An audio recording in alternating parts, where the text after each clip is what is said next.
तो दोस्तों अभी के इस क्लास में आप सभी को कक्षा 8वीं का हिंदी पेपर बताने वाले हैं, जो कि ये आप सभी का 14 मार्च में होने वाला एनुअल एग्ज़ाम का पेपर है। ठीक ना, तो आप लोग इसको अंत तक ज़रूर देखिएगा। तो सबसे पहले यहाँ पे आप लोग को देखने को मिलेगा वार्षिक मूल्यांकन, जो कि 2025-26 में होगा। ठीक ना, तो इसी प्रकार से आप लोग को प्रश्न पेपर मिलने वाला है। तो यहाँ पे कक्षा 8वीं दिया रहेगा और समय 2 घंटा का मिलने वाला है।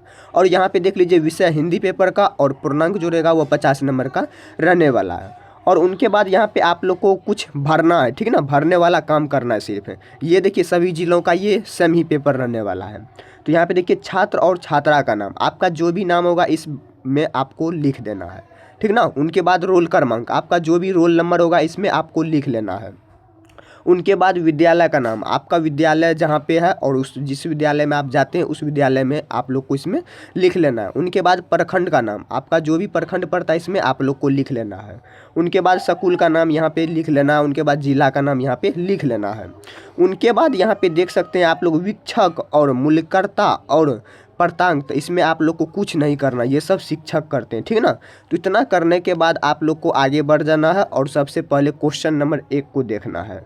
तो एक में दिया रहेगा निम्नलिखित में से सही कथन के सामने सही का टिक लगाए का चिन्ह तथा गलत कथन के लिए गलत का चिन्ह लगाए। ठीक है ना, बस इतना ही करना है, गलत के लिए गलत और सही के लिए सही करना है।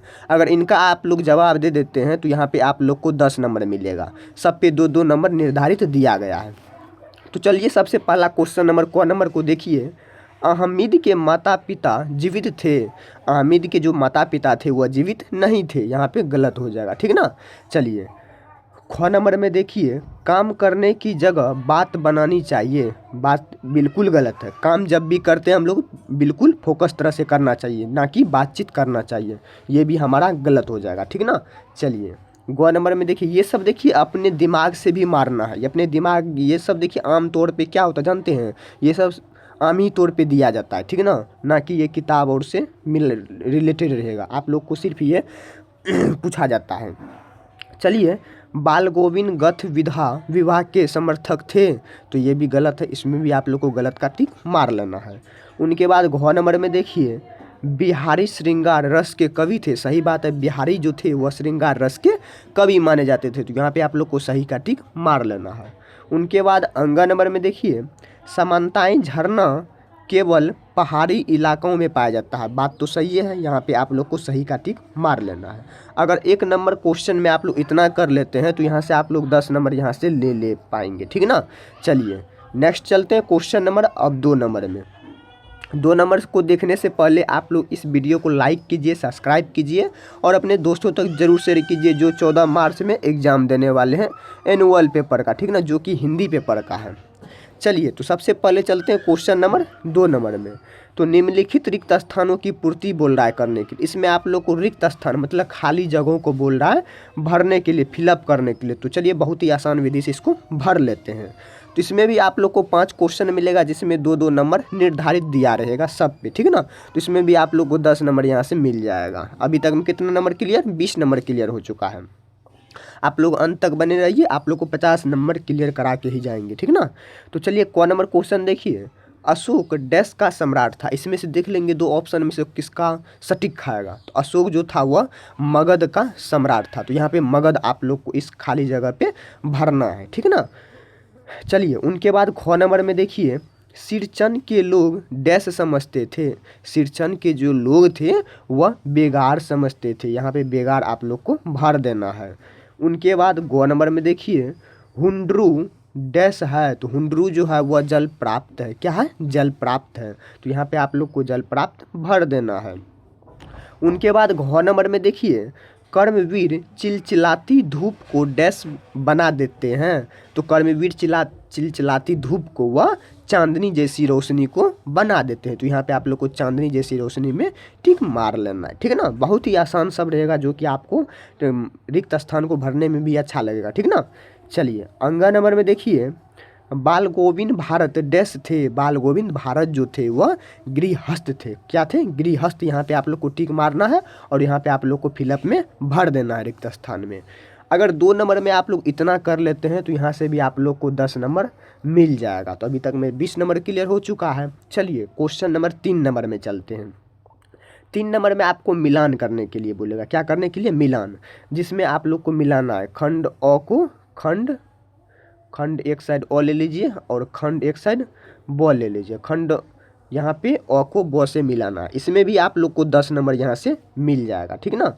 चलिए यहाँ पे क को देखिए हम लोग रोमन ए से मिलाएंगे, ठीक ना, तो स्मॉल ए से मिलाना है। तो अमीना, अमीना में क्या मिल जाएगा, तो अहमीद की बूढ़ी दादी, इसमें आप लोग को टिक मार लेना है, ठीक ना, बहुत ही आसान सब है। चलिए ठेस जो है, ये ठेस जो है ये फणीश्वर नाथ रेणु की है, किसकी है, फणीश्वर नाथ रेणु, इसमें आप लोग को टिक मार लेना है रोमन कैपिटल का ए नंबर में, ठीक ना। अब ग नंबर में देखिए पुत्र वधु, पुत्र वधु जो होता है ये क्या होता है, पुत्र की पत्नी होती है, पुत्र वधु पुत्र की ही पत्नी होगी ना। चलिए उध्वर चिन्ह, उध्वर चिन्ह किसे कहते हैं, मान के चलिए इसे कहते हैं, किस प्रकार से, मान के चलिए यहाँ पे लिख लेते हैं दादी, दादी लिख लिया और यहाँ पे इस साइड और यहाँ पे इस साइड, इसी को हम लोग क्या कहते हैं, उध्वर चिन्ह कहते हैं। इसी प्रकार से आप लोग को मारना है। अब ग नंबर में देखिए उद्गम स्थल, उद्गम स्थल में हम लोग इसको टिक कर लेंगे, जहाँ से कोई नदी निकलती है, तो यहाँ पे आप लोग को टिक मार लेना है, ठीक ना। बस 3 नंबर में आप लोग इतना कर लेते हैं, तो यहाँ से भी आप लोग को कितना नंबर, 10 नंबर। अभी तक में हम लोग 30 नंबर को कंप्लीट कर चुके हैं, ठीक ना। चलिए अब क्वेश्चन नंबर 4 नंबर में सब्जेक्टिव की ओर चलते हैं, ठीक ना। तो निम्नलिखित प्रश्नों में से किन्हीं 2 प्रश्नों का उत्तर दीजिए। 2 प्रश्न का उत्तर देना है, सब में 10 नंबर मिलने वाला है। 30 10 40 नंबर यहाँ से हम लोग को कंप्लीट हो चुका है अभी के इस वीडियो में, ठीक ना। तो आप लोग इसको अंत तक जरूर देखिएगा और अपने साथी लोग तक जरूर शेयर कीजिएगा। चलिए क नंबर में देखिए क्वेश्चन, कलिंग युद्ध के बाद अशोक ने कौन सा धर्म स्वीकार कर लिया था। कलिंग युद्ध के बाद जो अशोक था वह कौन सा धर्म को स्वीकार कर लिया था, यही क्वेश्चन है, ठीक ना। तो चलिए क्वेश्चन का आंसर भी दे चुके हैं यहाँ पे, ले लीजिए, ठीक ना। तो चलिए यहाँ पे देखिए कलिंग युद्ध के बाद सम्राट अशोक ने बौद्ध धर्म अपना लिया था, क्या अपना लिया था, बौद्ध धर्म को ही अपना लिया था कलिंग युद्ध में, ठीक ना। तो कलिंग युद्ध मौर्य सम्राट अशोक और कलिंग राज्य के बीच लड़ा गया था। तो इस प्रकार से आप लोग को लिख लेना है। तो इसमें लिखने के लिए आप लोग को यहाँ पे 5 नंबर मिल जाएगा, इतना लिख लीजिएगा। तो चलिए अब ख नंबर में देखिए, ख नंबर में देखिए सिरचन क्या क्या बनाता था, सिरचन जो था वह क्या क्या बनाना जानता था और बनाता था।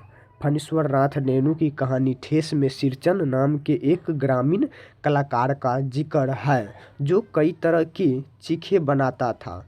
मोती घास और पटेर से बनी रंगीन शीतल पट्टी चटी, बांस की तिलियों से बनी चिक, 3 संतरे डोर के मोढ़े, ये सब बनाते करते थे, कौन, सिरचन बनाते करते थे। इतना आप लोग लिख लेते हैं और इतना का आप लोग जवाब दे देते हैं, तो यहाँ से भी आप लोग को 5 अंक क्लियर हो जाएगा, ठीक ना। चलिए अब यहाँ पे क्वेश्चन नंबर 5 नंबर में चलते हैं दीर्घोत्तरीय प्रश्न में। तो निम्नलिखित प्रश्नों में से किन्हीं एक प्रश्न का उत्तर दीजिए। यहाँ पे अगर एक प्रश्न का उत्तर दे देते हैं तो यहाँ से भी आप लोग को 10 नंबर मिल जाएगा। टोटल नंबर अभी तक में कंप्लीट 50 हो गया, ठीक ना। आप लोग को शुरू में ही बता दिए 50 अंक क्लियर करा के ही जाना है, ठीक ना। तो चलिए ईद के दिन हम लोग क्या क्या बनाना, क्या क्या करते हैं, बहुत ही सिंपल से भाषा में हम लोग को लिख देना है, या अथवा या तो इसका आंसर दीजिए या तो इसका दीजिए। दीपावली के दिन हम लोग क्या क्या करते हैं, दीपावली के दिन हम लोग क्या क्या करते हैं, घर की सफाई करते हैं, इधर उधर सजावट, रंगोली, दिए जलाने की, लक्ष्मी गणेश पूजा की, नए नए कपड़े पहनने। चलिए तो क्वेश्चन को पढ़ लेते हैं, आप लोग लिख भी लीजिएगा या तो स्क्रीनशॉट ले भी लीजिएगा। तो दीपावली के दिन हम घर की सफाई और सजावट, रंगोली, दिए जलाना, लक्ष्मी गणेश पूजा, नए कपड़े पहनना, मिठाइयाँ बांटना और पटाखे फोड़कर खुशी मनाते हैं। यह 5 दिनों का त्यौहार है जिसमें धनतेरस से पूजा दूज तक घर की रोशनी किया जाता है, लक्ष्मी पूजा की जाती है और परिवार व दोस्तों के साथ बिताया जाता है, ठीक है ना। चलिए इतना आप लोग अगर लिख लेते हैं तो आप लोग को 100% यहाँ पे 10 अंक मिल जाएगा। चलिए तो अभी की इस क्लास में आप सभी को क्लास ये जो था ये क्लास 8वीं का पेपर है, ठीक ना, जो कि आप लोग को ये 100% जो है कल के एग्ज़ाम में 14 मार्च को लड़ने वाला है। तो आप लोग इसको अंत तक ज़रूर देखिएगा और अपने प्यारे से साथी को ज़रूर से शेयर कीजिएगा, ठीक ना। और साथ में इस चैनल पे नए होते हैं तो आप लोग ज़रूर से इस चैनल को भी सब्सक्राइब कीजिएगा।